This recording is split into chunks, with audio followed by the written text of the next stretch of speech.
Hi, today I'm going to be reading The Tallest of Smalls by Max Lucado, illustrated by Maria Monasillo. Perhaps you don't know, then maybe you do, the two Smalls of Stiltsville and their story for you. Where people like we, some tiny, some tall, with games in schools and clocks on the wall.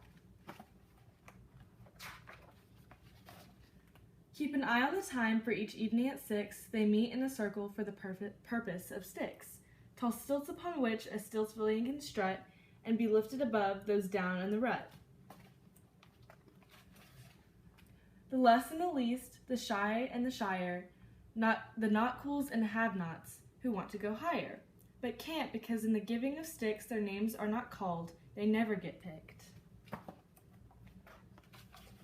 Like Ollie, the boy whose pants have a patch, whose legs are too skinny, his socks never match.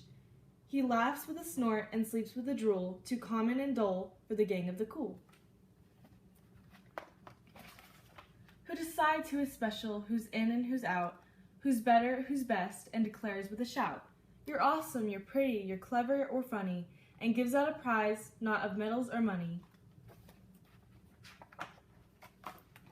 Not pink cotton candy or a house someone built, or the oddest of gifts, a gift of some stilts. Ollie wanted those stilts, so much he would plea, from the midst of the crowd, "Pick me, please pick me." And one night, to Ollie's surprise, they did. "You're cool," they declared, "hip hip hooray, come to the front, for this is your day." To join the classy and sassy and move up to the ladder, when they lifted him up, he knew that he mattered. He looked down from above, he looked down on his nose, and at the common and the plain, yes, he smirked as he rose. But his smile didn't last, for he soon discovered that birds like to perch, and soon he was covered with pigeons and buzzards and flying things. They plopped on his shoulders and rested their wings. While he struggled to walk and maintain some balance, "I have this skill, do I have this talent?" Ollie reached for the sky with a tilt and a sway. "Look out below," he fell straight away.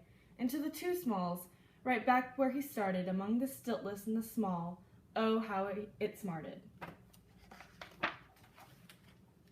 When the gang of the cool and the jilt of all jilts didn't offer to help, they just took his stilts. And there Ollie sat. He might not have moved, might have sat and there and cried, except for the touch he felt on the side. So gentle, so caring, that he looked up to see Jesus smile down and say, "Ollie, come walk with me. Keep your feet on the ground, refuse to be stilted, choose low over high, leave the system tip-tilted. You're precious, my Ollie, not too smart, or short, or too small. I made you, remember, you're mine after all."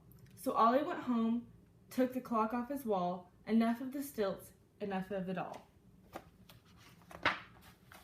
I may not be much, the smallest of smalls, but Jesus loves me, I'm the tallest of talls. Thank you, come back next week.